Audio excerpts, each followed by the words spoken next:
అంటే ముందు ఇక్కడికొచ్చి ఫస్ట్ అసలు ఇవాళ ఓ ఉపన్యాసాలు ఇచ్చేవాళ్ళు నా కూతురికి అమరావతి అబ్బాయికే ఇచ్చి పెళ్లి చేస్తా, నా కొడుకు అమరావతిలోనే ఉద్యోగం చేపిస్తాను అనమనండి వీళ్ళందరినీ. ఎక్కడెక్కడో వీళ్ళోళ్ళు అందరూ ఉన్నారు కదా, బెంగళూరులోను, చెన్నైలోను, హైదరాబాదుల్లోను, లేకపోతే గురుగావుల్లోను, అమెరికాలో ఉన్నోళ్ళు వాళ్ళందరూ అదెంత ఆఫ్టర్ ఆల్ అమరావతి అమెరికా కంటే గొప్పది అని చెప్పి అక్కడంతా ఉద్యోగాలు మానేసి వ్యాపారాలు మానేసి ఇక్కడికి వచ్చి పెట్టమనండి అమరావతిలో, దెన్ మాట్లాడమనండి. అది అట్లా కాకుండా మీరేమో దర్జాగా పెద్ద పెద్ద నగరాల్లో బతుకుతారు, ఇది మాత్రం ఎదగకుండా ఇట్లాగే నాశనం అవ్వాలని కోరుకుంటారు. ఇది ఎక్కడ శాడిజమో అర్థం కాదు. వాళ్ళు ఇది బాగుపడాలని కోరుకుంటే అరే బెజవాడ గుంటూరు కలపాయి అని చెప్పాలి, లేదు జగన్ చెప్పినట్టు మచిలీపట్నం కూడా కలిపిపోయేదే ఉందంట అని చెప్పు నువ్వు, దీని మొత్తానికి మావిగడని కాకుండా అమరావతి అని చెప్పు నువ్వు.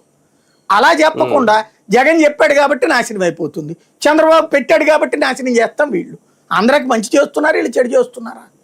ఇది $1 మిలియన్ ప్రశ్న.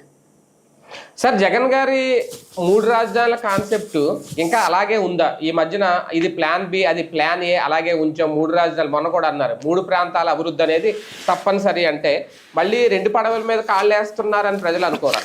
నాకు తెలిసి అతను ఇంకా కొత్తగా చేయగలిగేది ఏమీ లేదు. బేసిక్గా హైకోర్టు మార్చాలి, అక్కడికి హైకోర్టు మార్చడం ఇతని చేతుల్లో లేదు. సుప్రీంకోర్టు ఒప్పుకోవాలా, కేంద్ర ప్రభుత్వం ఒప్పుకోవాలా. వీళ్ళే రేపు మాపు నాకు తెలిసి వీళ్ళు దిగేలోపు అక్కడ బెంచ్ పెట్టబోతున్నారు. కర్నూలులో హైకోర్టు బెంచ్ పెడతారు, తద్వారా ఎలక్షన్స్లో